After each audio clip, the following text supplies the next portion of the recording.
Hi, everybody. I am Haley Mitchell Haugen. I am the editor of Sheila-Na-Gig Online and Sheila-Na-Gig Editions. And tonight we are celebrating the forthcoming publication of Jessica Manack's Gastromythology Chapbook. She was the winner of our 2003 first chapbook competition. And we're just really excited to be able to offer this debut publication from Jessica. As I told her when I turned the blinders off on Submittable and I realized who the person was that I selected for the winner, I said to myself, how does she not have a book out already? So very exciting for me to have this honor to present her work. So we're celebrating Jessica's work, and we have some open mic readers tonight celebrating the publication of our summer edition, and that is winding up our 8th year of Sheila-Na-Gig Online, so that's pretty cool too. Okay. So first I'm going to welcome Jessica Manack. Jessica holds degrees from Hollis University and lives with her family in her hometown in Pittsburgh, Pennsylvania.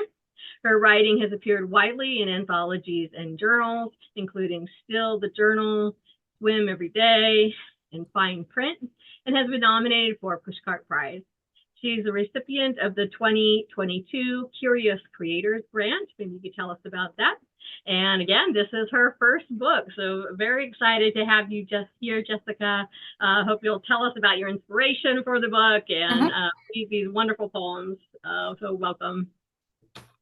Yes, great. Thank you. Are you able to hear me and see me fine? Yep, looks good. Perfect. Great. Thank you, everyone, for being here. Thank you so much, Haley, for selecting my manuscript and giving me the opportunity to publish my first book. It's an amazing milestone after so many years of hoping I could pull something together one day. And even just being on this call for a couple of minutes, getting to see other participants chatting. You know, what I've always loved about Sheila-Na-Gig, since encountering your work through anthologies and other authors' books, it truly feels like a family. So I love the community that exists around your books and your journal. And, you know, I'm just eager to meet all the rest of you that I haven't gotten to meet so far and to be here tonight.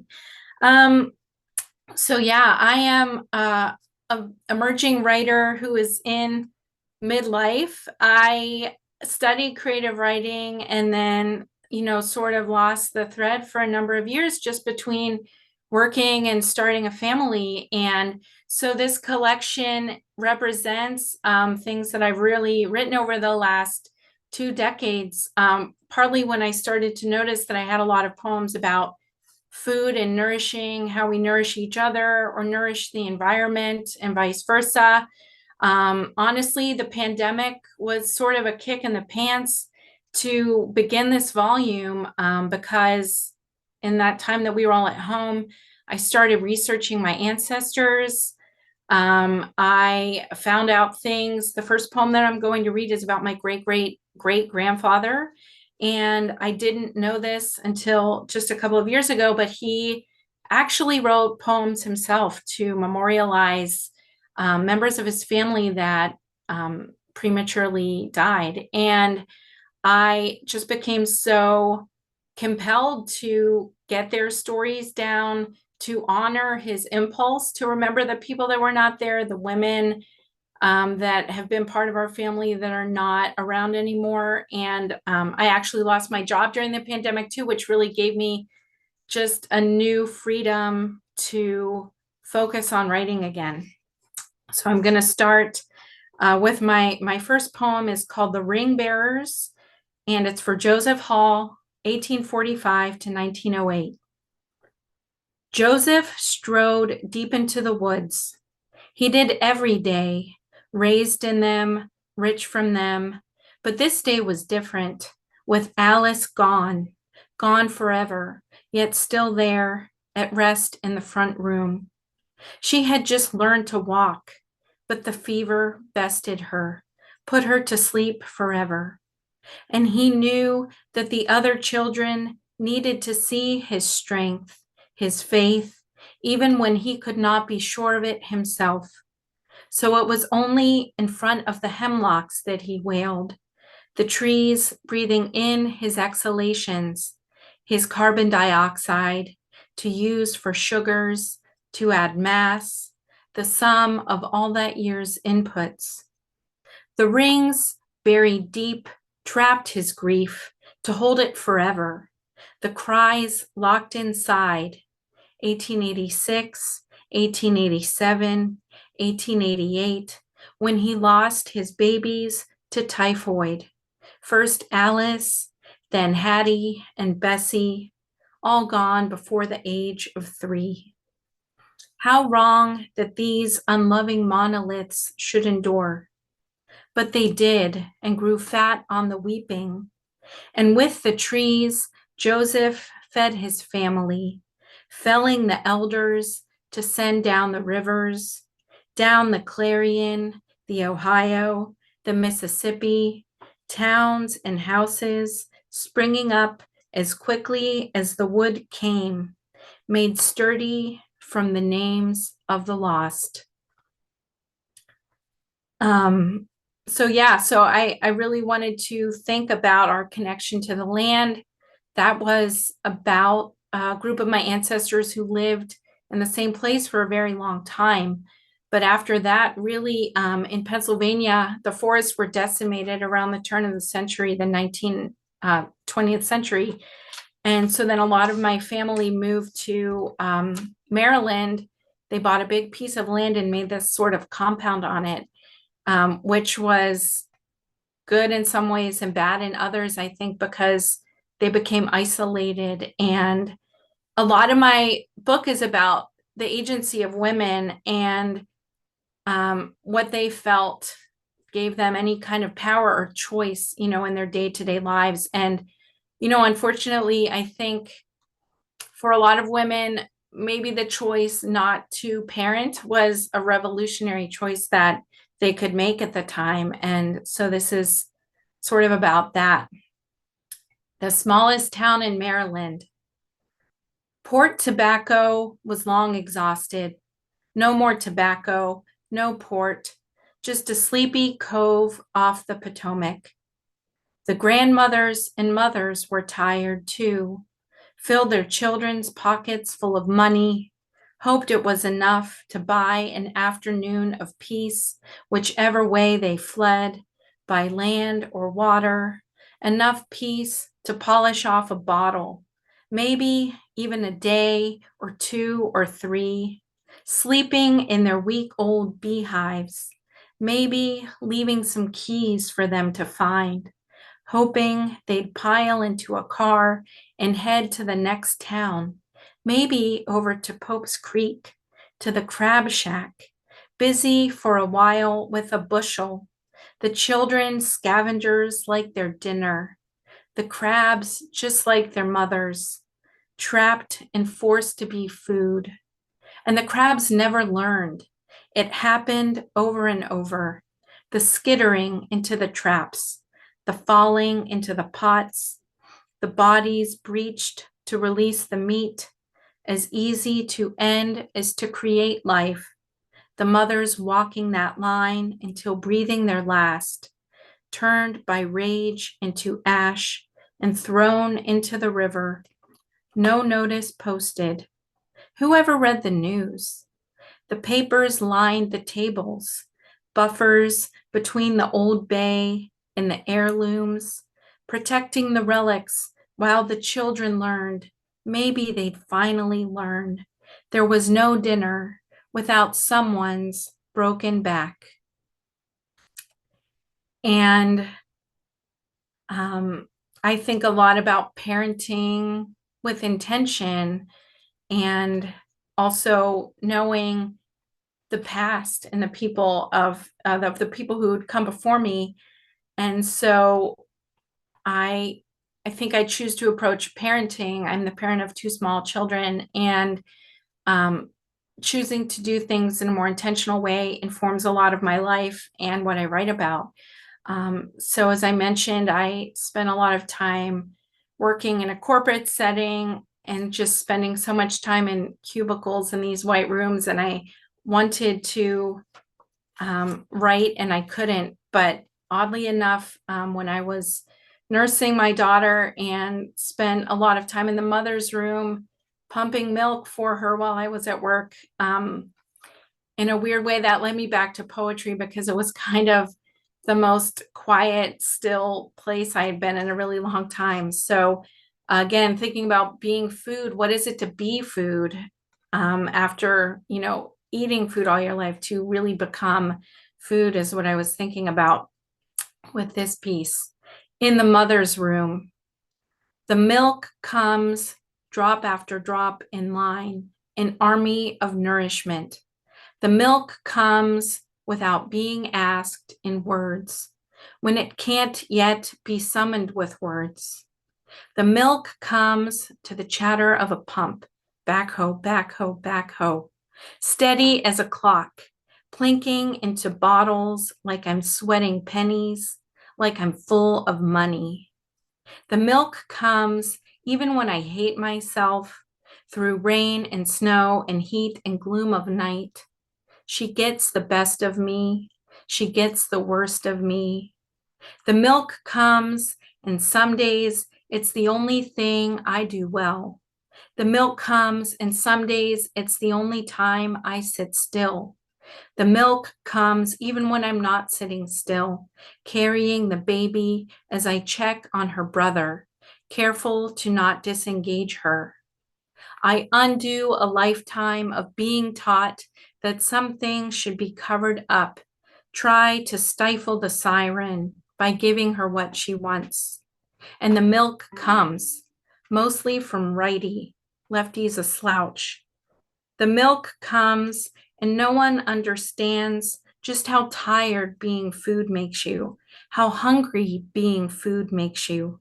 The milk comes, mostly organic, comes whether I fill my belly with kale or candy. I am a superfood. I am a super dude. The milk comes, I'm a little factory.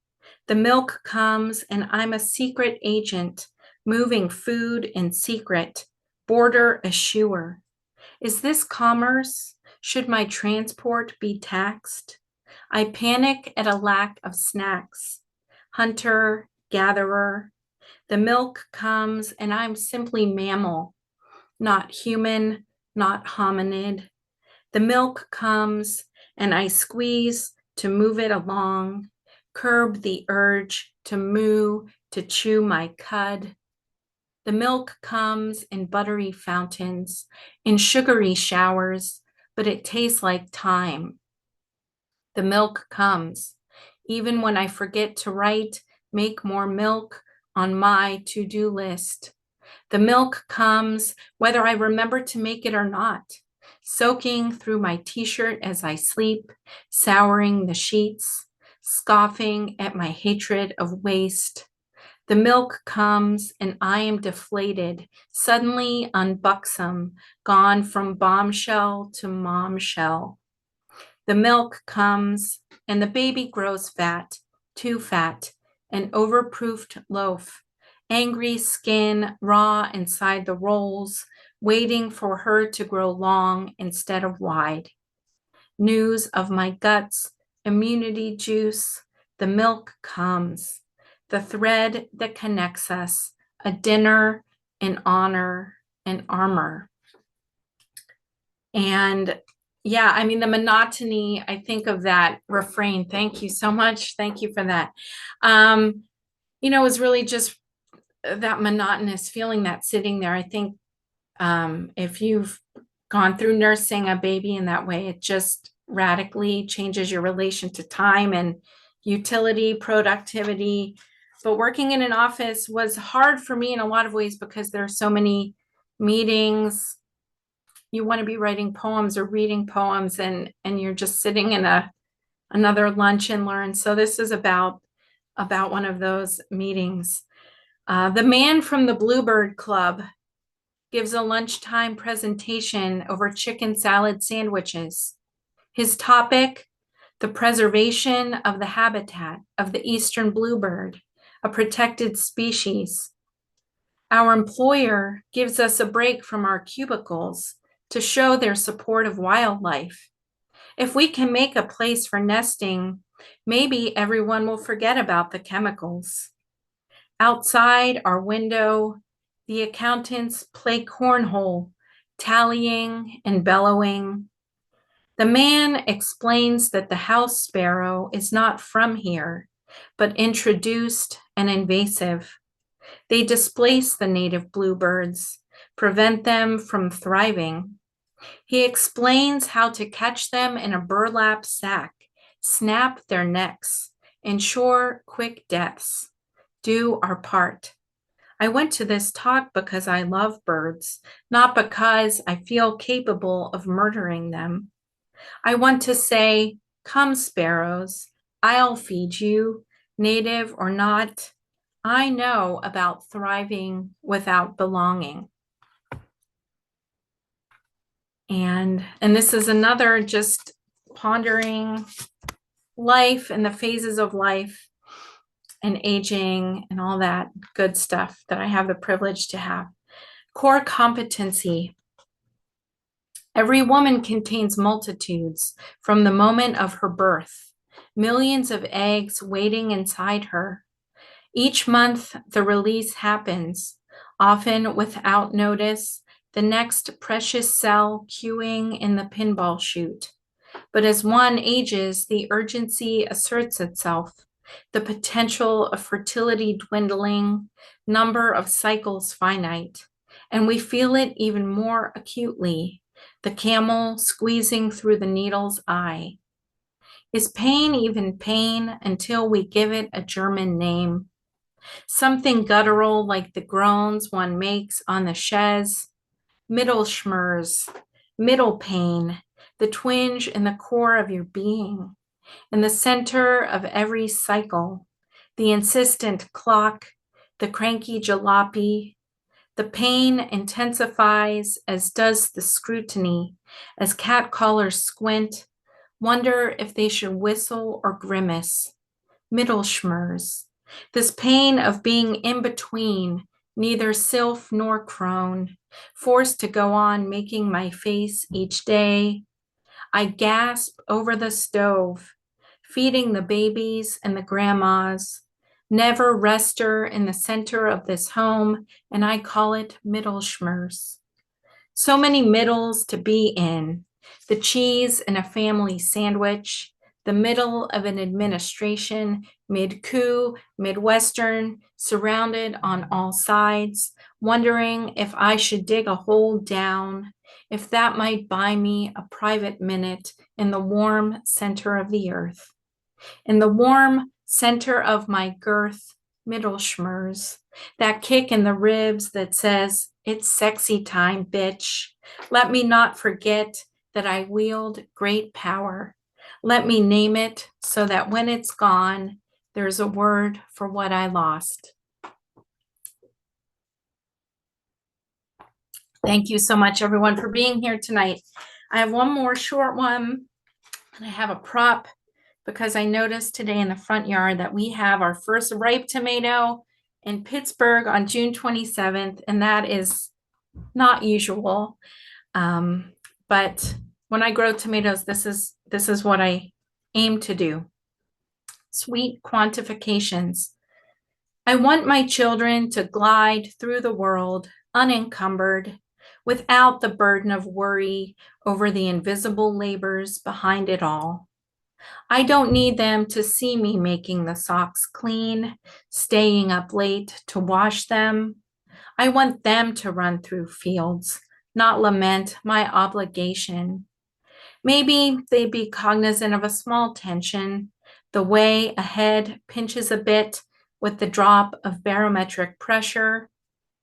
When I want them to ponder the choreography that brought us just here, the union of the wind and rain and sun and soil, I manifest this in a tomato, hand over a ripe parcel, say, thank the sunlight that traveled 93 million miles here, the storm, the blossom. Thank the nameless bee, the rabbit who got its breakfast elsewhere. Know that I toiled, but from it came something sweet. Know how many impulses per day, how many braided fingers sing. This is all for you, for you, for you. Thank you. Thank you so much, Jessica. Mhm. Just such a joy to hear these poems. Thank you. You know, they're great on the page, but they're just wonderful to hear as well. Just wonderful. Thank you. It's so great to have the opportunity. Great. We have been listening to Jessica Manack, and we're celebrating the publication of Gastromythology, her debut prize-winning chapbook from Sheila-Na-Gig Editions. And it is printing now and will be shipping very soon. So it's very excited.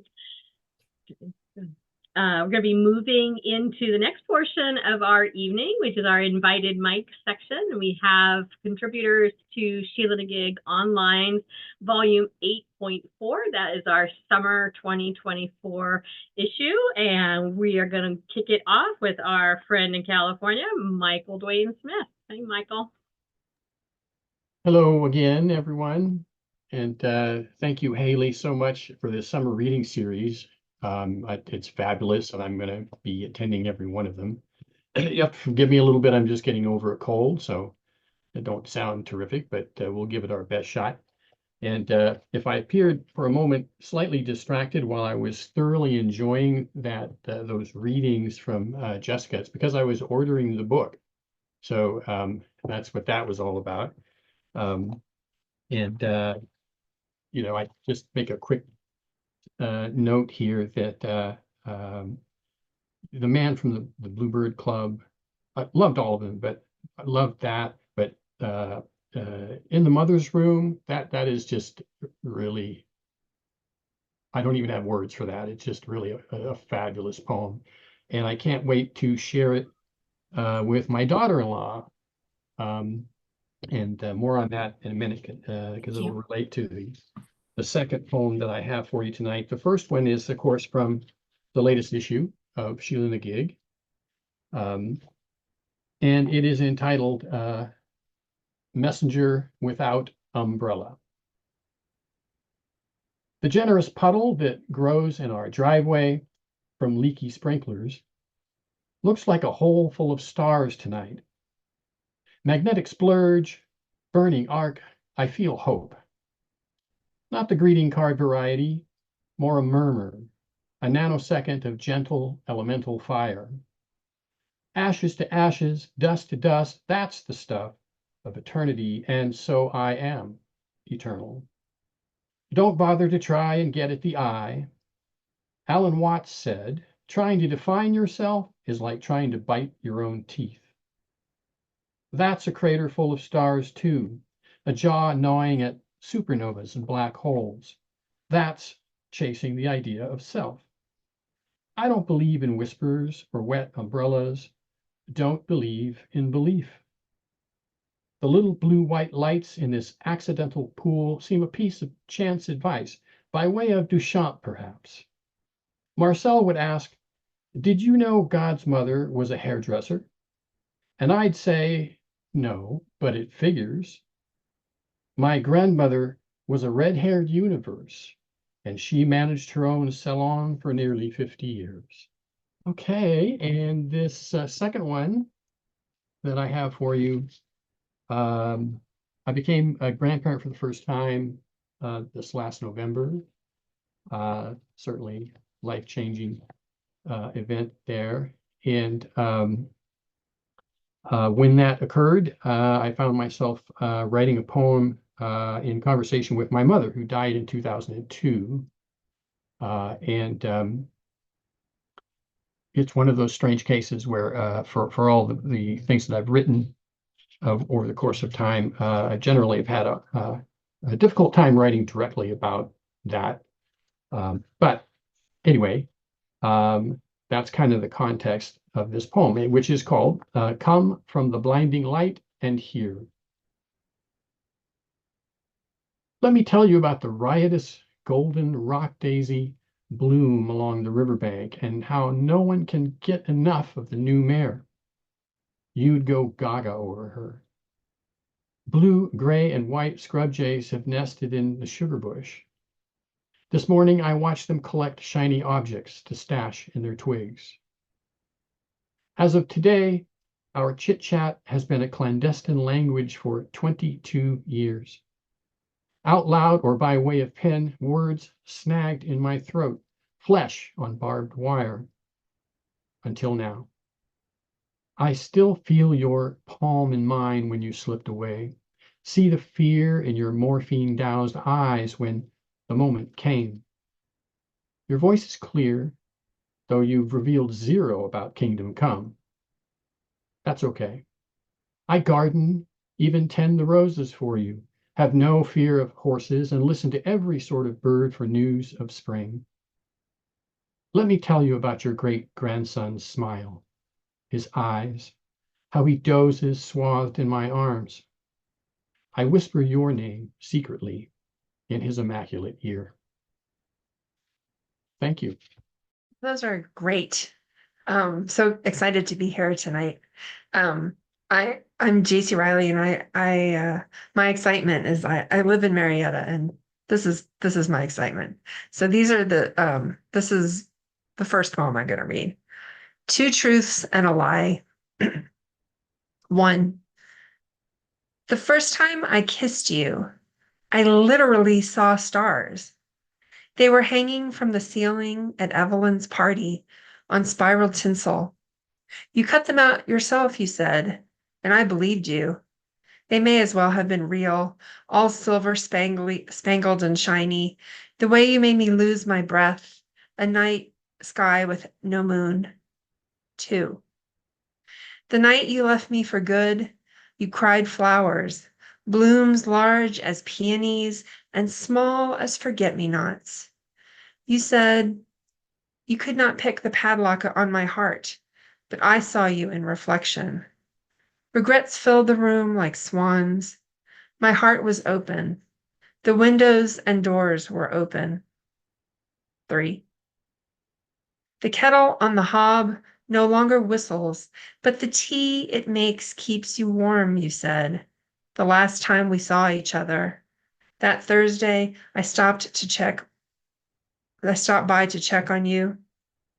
That was the night before you took the laced horse. When they found you, a tea bag floated in the mug beside your bed.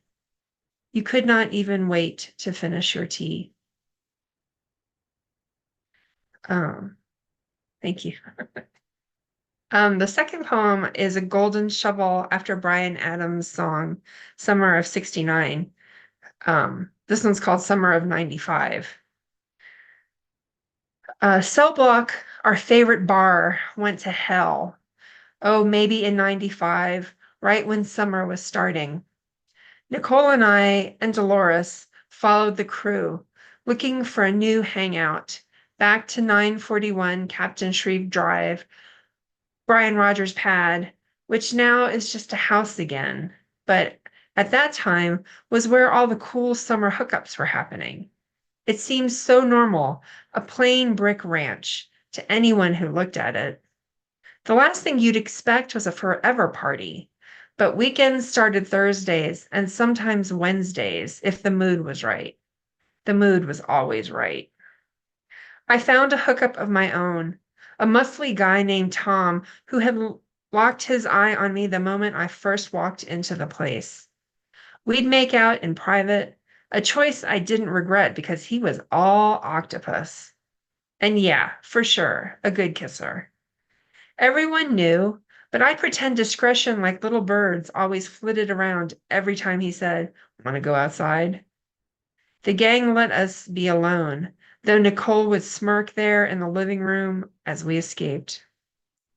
Those nights with Tom were fizzy as beer, fun but not serious, the kind of summer fling I knew best go no further, especially when days would pass and I wouldn't think of him at all. And especially when I knew my heart was entailed somewhere else. Such is life. Thank you. That was wonderful, JC. And what a pleasure to be here with all of you. Can you hear me? Great. I'm Sarah. Thank you, Haley, and everyone. I'm gonna start with a poem that's brand new shit. Because I dedicated it to the children, really, of Gaza. It's called Veterans Park, Windmore, Pennsylvania, after Sonia Sanchez. I've driven past so many times, but only walking do I spot the big green gun at the entrance to the suburban park. Sleek-lined death machine. Wind sent a lot of men to various wars, my husband tells me. Okay, but why should we remember dead children with the clanking machinery of war over and over in cities and small towns and suburbs like this one, these corroding helicopters, tanks, cannon, guns rusting in memorial parks and veterans parks, at rotaries and intersections outside VFW halls? How does a mother whose child was killed for oil, or for a killing idea, or for vainglory of the old, visit this park and seek peace? Where are the symbols of peace? The cranes, the doves, why not woodpeckers of peace, squirrels of peace, sewage treatment plants of peace, white-tailed deer of peace, rats, mice, stink bugs of peace, migrate finches, baseball diamonds of peace, rec centers, whose black-capped chickadees of peace, curb cuts, feral cats of peace, commuter trains, transfer stations, walnut trees, utility poles, holly trees of peace, children, ancestors, how to do it, pledge peace. Thank you. And this is the poem in the issue of the journal, which is so just. I'm just so honored to be part of it and to be here with you all tonight. Abecedarian for the aging female body. Ask me about menopause. Why?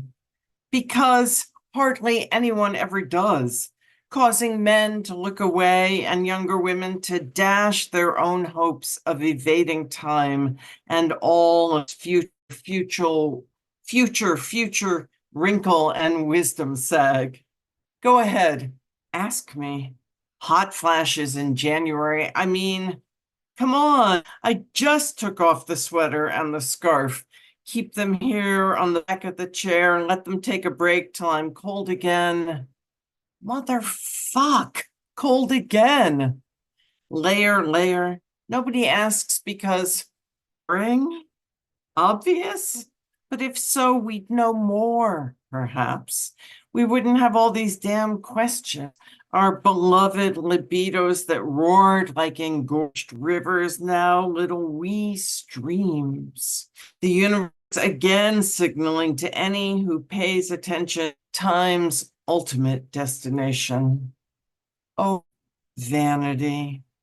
I hadn't realized how me sang to me in the wonder of lover's arms. I'm exactly my body demands I be in your slippery, vain embrace, zapped with a new hunger, a sweet heat. Thank you. Hello, everybody. My name is William, and I seem to have screwed up the camera on my computer. So I am the disembodied voice from Utica, New York, which, you know, if you've been in Utica, New York, probably makes sense that I would be a disembodied voice. But it's wonderful to be here with all of you. Sarah, that poem about the children was very moving. And, you know, I really enjoyed all of the poems from Jessica's books. It's nice to be able to hear your work and actually participate with you in this reading. And thank you, Haley, for hosting this. So, as I said, my name is William Welch. I'm going to read a couple of poems here. One of them is called Earth Vernacular, which is in the current issue of Sheila-Na-Gig. So I'll start with that one. Now this is a poem for Lucille Clifton, and I quote some of the lines from one of her poems, several of her poems in it. So the passages that I'm quoting are from The Message from the Ones, that's found in the collected poems of Lucille Clifton, 1965 to 2010. So if you've got that book on the shelf, you can go and reread those poems. They're fantastic. So here's my poem, Earth Vernacular. Y'all can hear me, right? Yep. Awesome. Earth Vernacular. Unnerving how quiet everything was this morning, despite the wind. Chairs had their backs turned towards me, each of the jades bent near the window, looking out into the sky. I sat alone, drinking coffee, thinking of Lucille Clifton and how she heard a voice emanating from her teapot. Quote, "Any stone can sing. We come to languages, not lives. Your tongue is useful, not unique," unquote. Bless her. Bless her for not succumbing to doubt or surprise. She took down the message verbatim. Quote, "It is not wise to count oneself the only servant of one's Lord. In the saying of we are we," unquote. So I listened and thought about how everything is humming, though only sometimes am I able to hear this earth vernacular, the slang of water, sunlight's patois. It's when I fail to praise that the other voices become audible to me. Praise what? I ask them. For what reason? How many children have died today because they have no food? It's not safe for their fathers to go fill water jugs. Their mothers' breasts have gone dry. But I listened and was afraid because I heard only wind pushing its shoulders against the house, slamming its fist into its palm, stomping its feet like a wrestler. It seemed everything had chosen silence. The kitchen table vowed the mutism of a flat surface. Fine snow falling had taken on the aphasia of starlight. Now, I am standing alone in a field called Andrewstown, where corn grew last summer. The shorn stalks look like surveyor's posts outlining the ruins of a Haudenosaunee longhouse. A sign beside the road reads, "Here, 200 years ago, militiamen murdered 3 farmers and burned their homesteads. A mile away on lower ground, the gold-clad onion domes of the Russian monastery rise above gray trees. And the whole earth is ringing softly like leaded crystal, as though someone prepared to speak is tapping it with a knife." Thank you. And I'll read this one. If you're all fans of Jane Kenyon, I've been reading her a lot lately. Just going back to the 90s, I guess. And so this poem is for her. And if you know her work well, you know she always wrote about a dog. She some of her best poems are about walking the dog. So this is a poem for Jane Kenyon. I am not a dog person, but sometimes I wish there was one in my life, a mutt, part hound, maybe part retriever, who would go with me on walks along the village outskirts, up that road past Scudder's house, up that hill, and into the woods. There's a clearing near the summit, a plateau of gravel where the town DOT dumps leaves and lawn debris every year. A favorite spot for the turkeys come early September before hunting season opens. I've seen there flocks of 20 birds or more moving in and out of the valleys between hills of mulch. Good for them, no dog is here now, just this odd man looking for a more perfect way of being alone, who thinks a dog would help with that, a dog who has just a little bit of melancholy in his eyes, but enough slobber and smile to still seem happy. A dog who has every ounce of curiosity he was born with intact, married to an almost human intuition. My own has been telling me for weeks there is something wrong. Not wrong.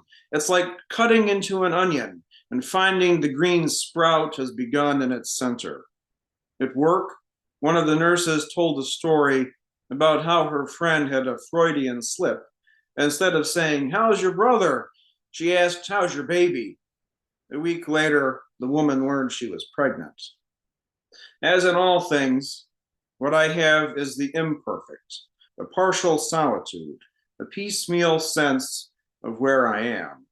A view of 10 feet at most into the forest, framed by close-ups of New England asters and goldenrod, and, along with the turkeys, courage and a clear awareness that between staying out in the open where there may be food, taking cover in the woods where there isn't, and crossing back and forth like a shuttle through a loom, not many good alternatives are left.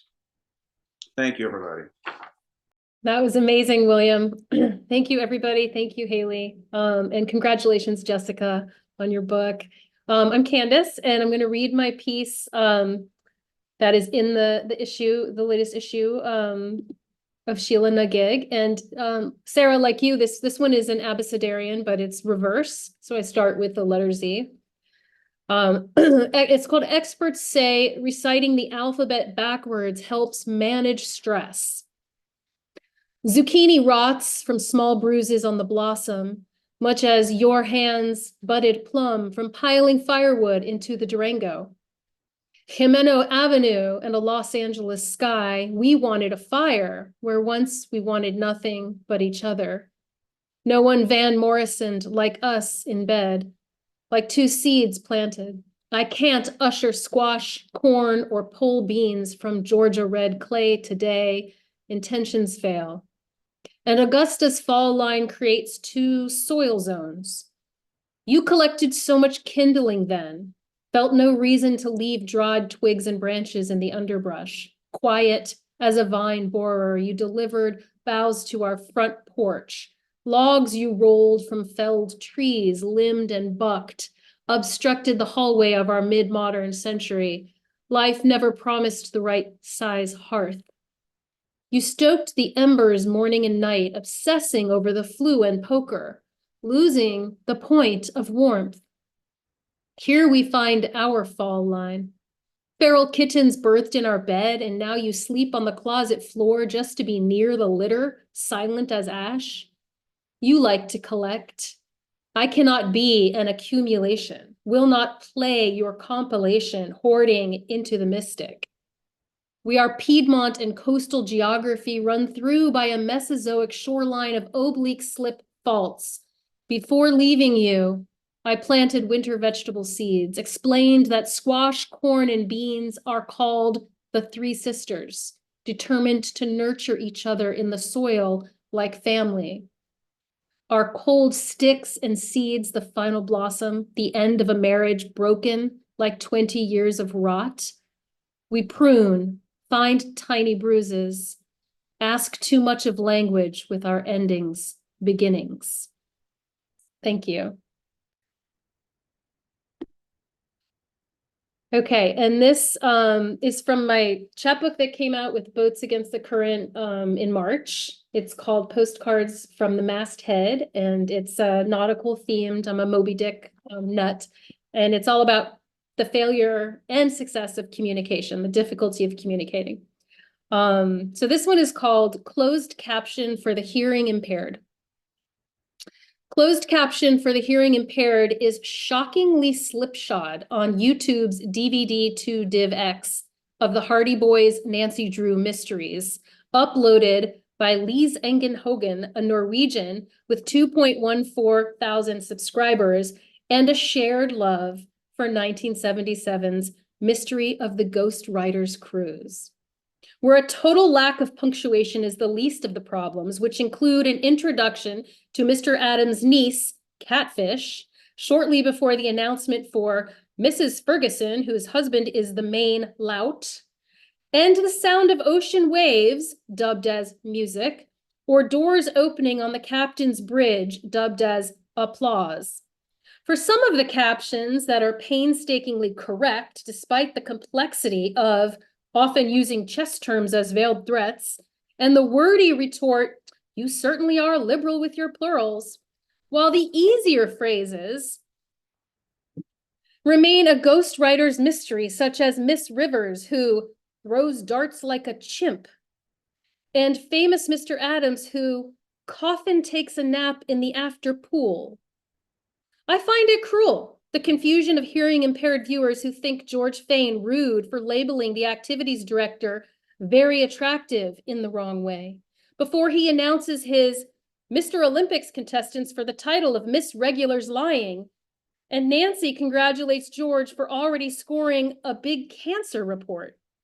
Which begs the question whether it's the English-Norwegian language barrier or some drunken stenographer with no regard for the needs of the deaf that should be held responsible. Perhaps language is the real ghostwriter's cruise, and we are all doomed to wander the decks of transcription in an eternal fog of confused dialogue, like chips that ass in the night. Thank you. Thank you, Candice, and thank you to all of our invited mic readers from Sheila-Na-Gig's Summer 2024 issue, and our featured reader, Jessica Manack, reading from her new book, Gastromythology.